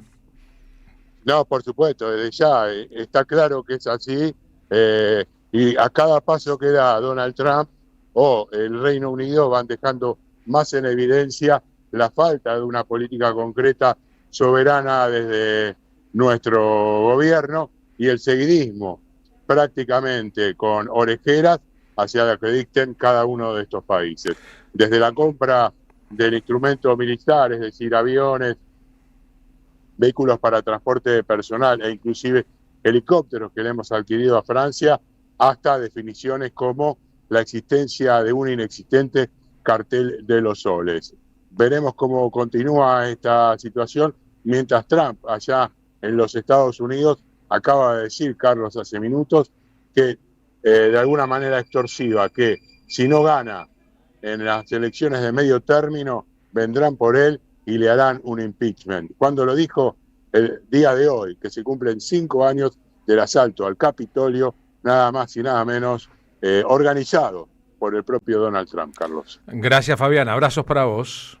Abrazo. Fabián Goldman reportándonos parte de la realidad, por momentos delirante, del gobierno argentino y su relación con Estados Unidos más Venezuela.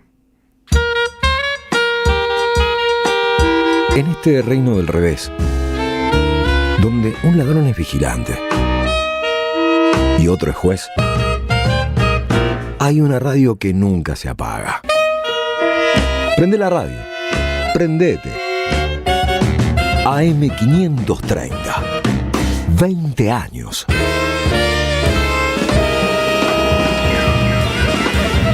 Somos radio, somos comunidad. Del mito del desarrollo al horizonte del vivir bien, de Rafael Bautista Segales, una obra que desnuda el mito del desarrollo y del progreso y que encubre la destrucción de la vida. Un ensayo ineludible para abordar las raíces coloniales del proyecto civilizatorio moderno. Conseguilo en librerías y en edicionessicus.com.ar. Te esperamos en nuestra librería Café en Adolfo Alsina 685, Capital Federal. Ediciones Sicus, libros para leer, sentir, pensar y actuar situados. El sabor que te acompaña es Café Bantú. El aroma en la mañana del Café Bantú. Bantú. Auspiciaron la tarde con Carlos Polimeni. Gracias, mami. Escuchar este mensaje te toma más tiempo que abrochar tu cinturón o la sillita de tu hija o hijo. Un clic que salva. Ministerio de Transporte, Gobierno de la Provincia de Buenos Aires. La Municipalidad de Pehuajó sigue inaugurando obras. Cierre del primer basural a cielo abierto de la provincia de Buenos Aires. Nuevo complejo ambiental. Jardín 919. Centro de Atención Temprana Dr. Ferreira. Complejo cultural. Nueva guardia del hospital. Más de nuevas 200 viviendas. Pehuajó. Gestión Pablo Javier Zurro. El destino de tus vacaciones está en Turismo Cabal. Viví los momentos que querés, con viajes armados a tu medida, con las mejores ofertas y los paquetes que buscas, con más de 35 años de experiencia. Entra en www.turismocabal.com.ar y encontrá las vacaciones que necesitas. Turismo Cabal, seguridad en viajes. Destinada a la cartera de consumo. Más información en www.turismocabal.tour.ar. La batalla no es solo política. La batalla es cultural.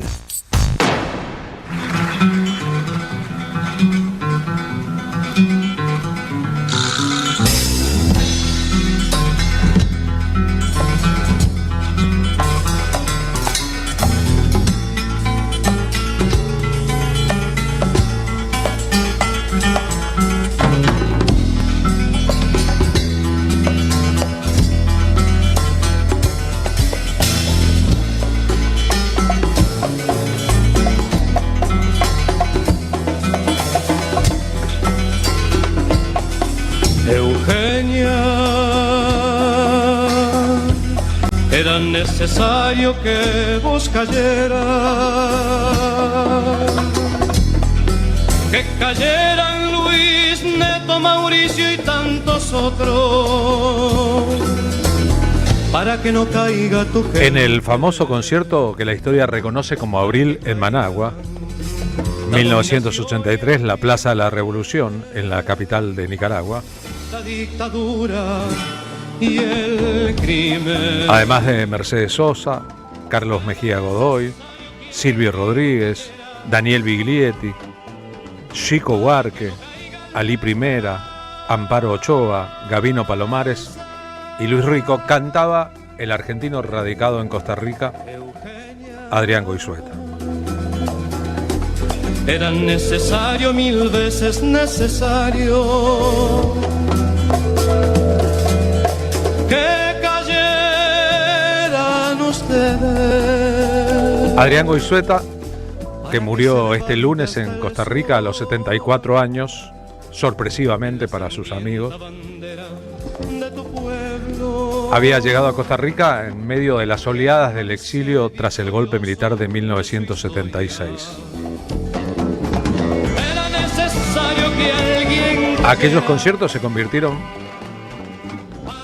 película y disco de por medio, en un evento de proyecciones latinoamericanas muy importantes.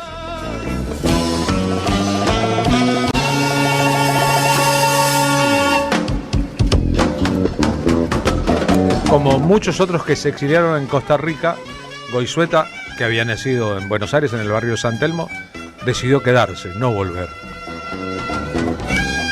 O sea, aquello que fue su puerto de llegada se convirtió en su hogar definitivo.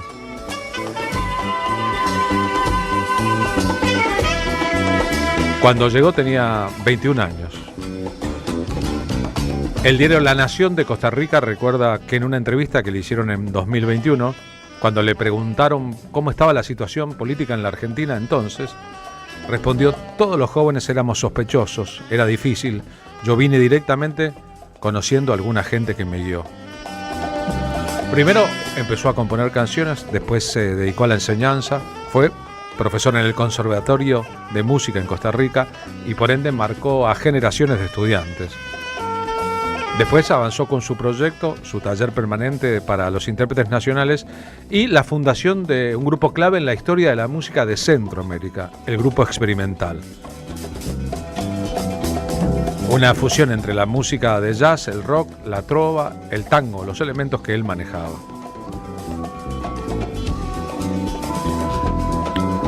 En una visita a Buenos Aires en septiembre de 2022, lo entrevisté preguntándole primero por el asunto de Costa Rica, ese país solidario en que tantos, incluyo ahí a mi familia, se quedaron para siempre. Somos una gran colonia de argenticos, sí.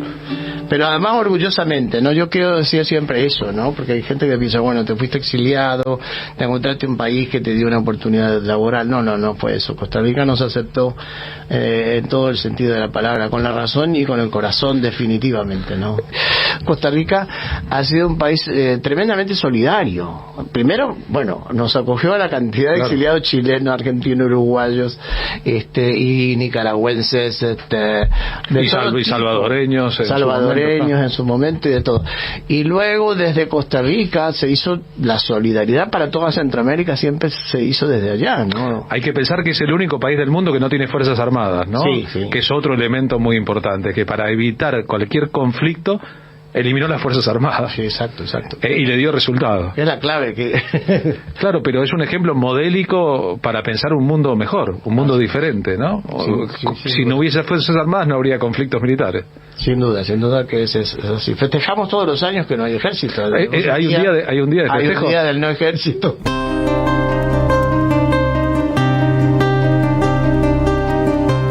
En Costa Rica lo consideraron un intelectual de la canción. Las notas con que lo despiden lo ubican en la misma arena de Luis Eduardo Aute, Víctor Heredia, Luis Enrique Mejía Godoy, grandes referencias de aquellos que no cantaron por cantar. Se recuerda también sus pasos por la música académica. Dicen que vieron pasar a Parabundo. Porque en realidad cuando se profundizaba en quién pensaba él que era en la música, él decía que lo que quería era escribir buenos arreglos, que después hizo canciones, formó grupos, pero básicamente para poner la cara adelante, que él se sentía un buen arreglador. Y alguien que mixturaría la influencia de la música argentina con la aquí casi desconocida música del Caribe. Esta canción está dedicada a Farabundo Martí. Con la libertad por dentro, creció en El Salvador, luchando por la justicia en el camino y de frente. Costa Rica, dice el diario La Nación, despide hoy no solo a un artista excepcional, sino a un ciudadano que eligió la libertad y la belleza como sus únicas banderas. Su música seguirá resonando como el eco de una identidad compartida entre el sur y el centro de un continente que él siempre soñó unido. De eso hablamos, de su locura y pasión por los arreglos en septiembre del 2022. Mi locura y mi pasión siempre ha sido escribir arreglos, ¿verdad? Y de ahí nace lo del experimental, ¿no? Digamos, en decir, bueno, uno se crió en dos mundos, ¿no? Por un lado está la academia y por otro lado está tus canciones y está eso.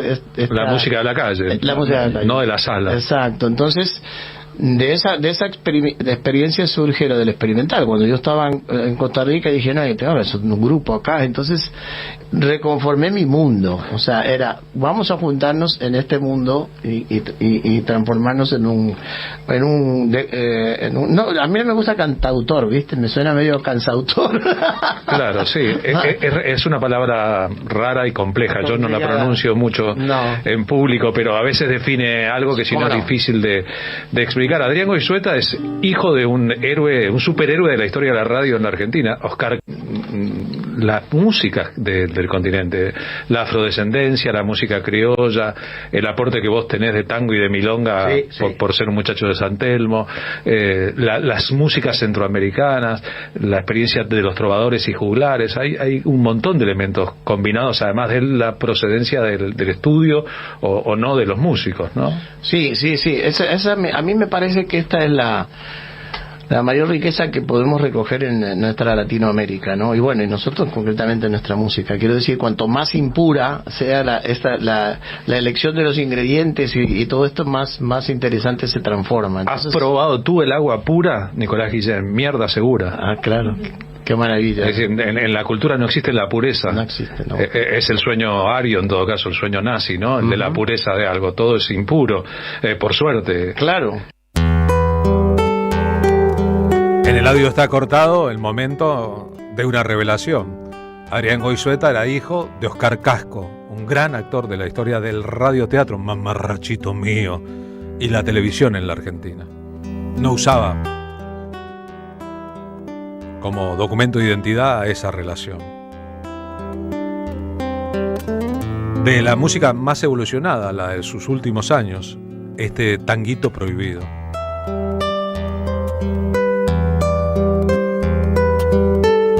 Sobre todo a partir de 2003, del proceso político iniciado por Néstor Kirchner, Goizueta empezó a volver para cantar en su país. Hay un momento muy recordado en 2011 en la historia del programa 678.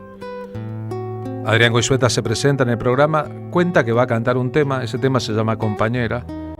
El conductor Carlos Barragán termina llorando al aire. Esa canción fue escrita sobre un texto de Luis Salinas cuando era un preso de la dictadura militar en una celda de la Unidad 9 de La Plata. Lo que hizo en el principio de su carrera Goizueta fue musicalizar un texto de un poeta preso de una dictadura.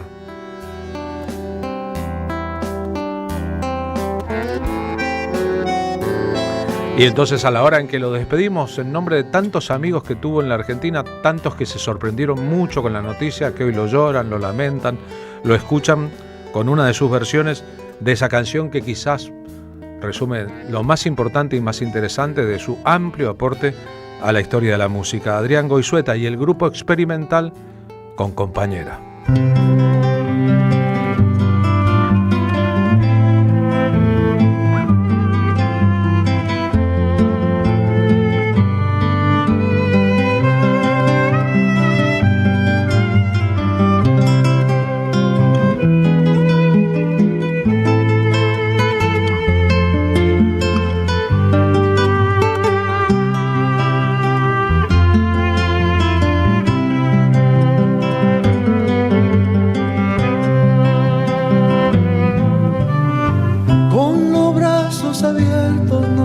despedimos,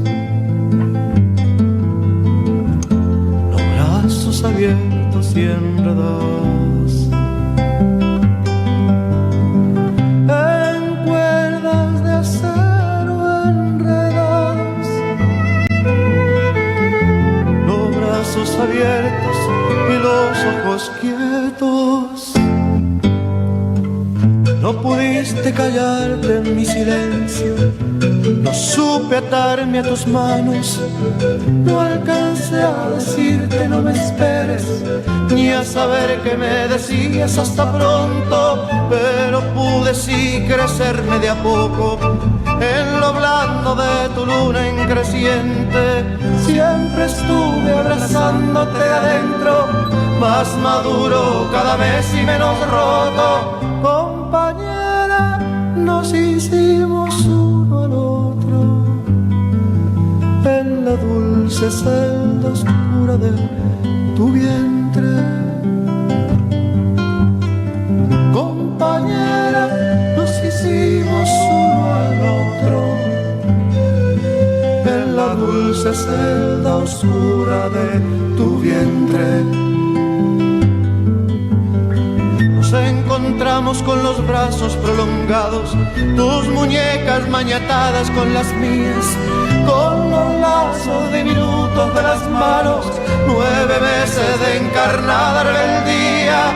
Compañera, nos hicimos uno al otro en la dulce celda oscura de tu vientre. Compañera, nos hicimos uno al otro en la dulce celda oscura de tu vientre. Compañera, nos hicimos uno al otro en la dulce celda oscura de tu vientre. Compañera, nos hicimos uno al otro en la dulce celda oscura de tu vientre. Compañera, nos hicimos uno al otro en la dulce celda oscura de tu vientre. Compañera, nos hicimos uno al otro en la dulce celda oscura de tu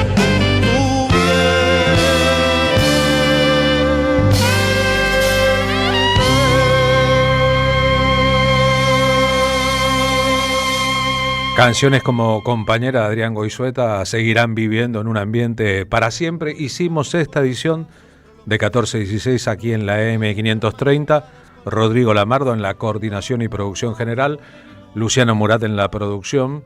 Escucharon recién en el móvil a nuestro compañero Fabián Goldman, en la operación de sonido Charlie Escalante, en la operación de video Ezequiel Pavón, en las redes trabajan Manon Sanseverino y Maga López Arriazu, y ustedes, las y los oyentes de la radio, tan generosos y predispuestos a ser parte. Nos encontramos mañana, otra vez, aquí en la M530. En la dulce celda oscura de tu vientre. Compañera, nos hicimos uno al otro en la dulce celda oscura de tu vientre. Compañera, nos hicimos uno al otro en la dulce celda oscura de tu vientre.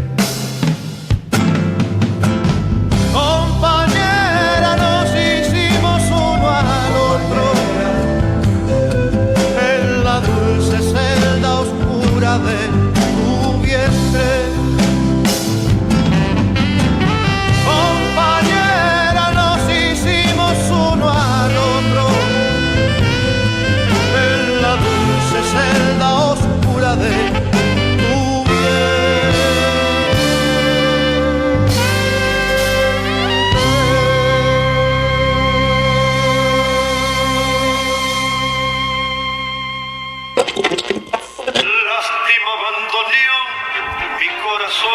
En tiempos difíciles, regálese una radio. Sube el volumen, gira el dial a la izquierda y escuche el mensaje. La radio propiamente se mete adentro de la cabeza. Ni pueden matar los libros ni pueden matar la radio. Los libros son como el cariño, los tenés, te acarician, los tenés en la mesa de luz, en la cocina, en cualquier lado. Y la radio también te acompaña. Yo lo tengo en